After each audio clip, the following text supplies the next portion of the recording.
این قطعه ساحلی دریای یوغسو از دهه جوریز جماعت دهاتی به نام عبدی‌آواز فی ناحیه واسه می‌گذرد. در شفت این ساحل دهه جوریز و انشاءات آبیاری اکوادوک برای آبیاری زیاده از 1500 گکر زمین‌های کشاورزی ایستاده است. به خطری ساکنان و نگهداری انشاءات آبرسان و مستحکمی این دمبه وابستگی دارد. سیل باران‌های سال گذشته دمبه پیشینه را شسته بردند. در جای دمبه ویران گشته امسال دمبه نو می‌سازند. ساختمان این انشاءات به دوش جمعیت دارای مسئولیتش محدود مست اتریت 32 گذاشته شده است. لویها را ما رو سیگا بر وقت سر کرده گیریم کم پرابلم است که او مدر هم دار او بسیار بود نه اوش کمتر کشید نه کور سر کرده گیریم ما حضرش برای پلیتا جو تیار کرده رو آسانی تیار کرده بالاس ریخته پلیتا منتج کردیم.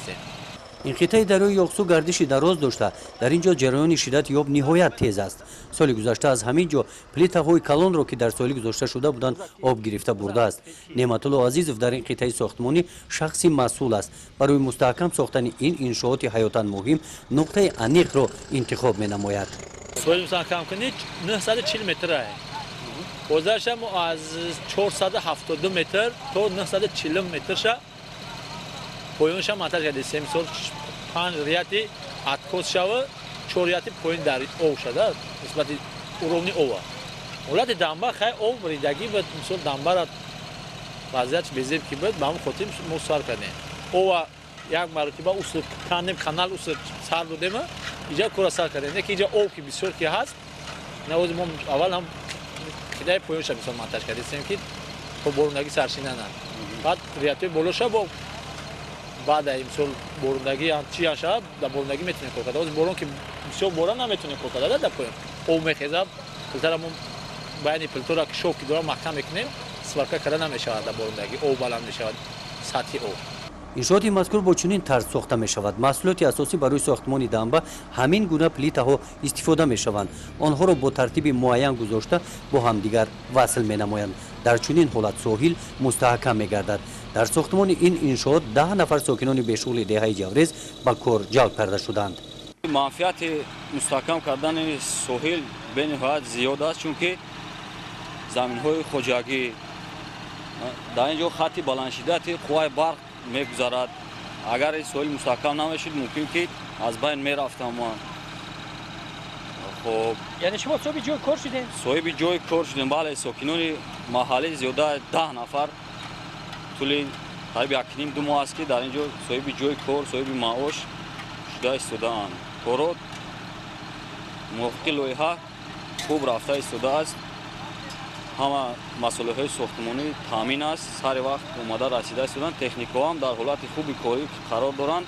در ساختمان انشاءات دنبه قطعه ساحل مستحکم کنی جوریز تکنیک‌های گوناگون به کار سفربر گردیدند. بسیاری کارها توسط همین گونه تکنیک‌ها به جا آورده می‌شوند.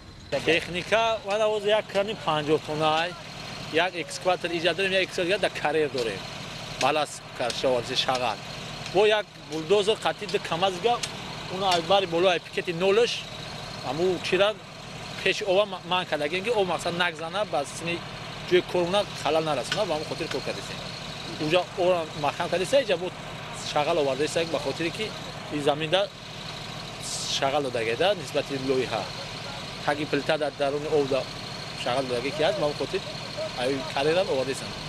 این کرانی بروبردار وزن 50 تن برو میبردارد. طرز ادارهش الکترونی است.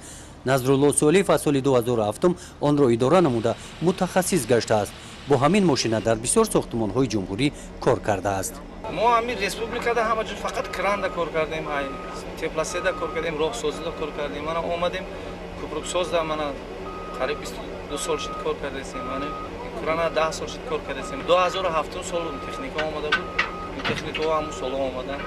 خرید گرفتیم من کار کردیم. این تکنیکا باربرداریش وظیفه با کوالیفیکاسیا کلانتر در کار برای کورس گذاشتن در کار وزن باری وزن میبرداریم کنه 50 تن درازی استرلش 40 متر بعد نظارت برای بسیارتر در کار تو تاریک شدن کار میکنیم برای که کردن در کار که زمستون تیار کردن در کار فصل بهار کمتر میشه آب زیاد میشه کار کردن قین میشه برای هوای تو تاریک شدن تو امکانیت بودن ҳамина иҷро кардесем корҳоро.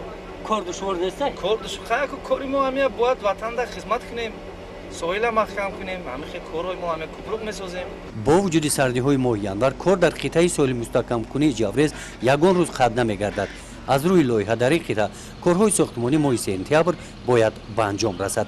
گزارش خواجه نظری خدای نظر ظهوروف از ناحیه واسه برای برنامه اطلاعاتی نوید.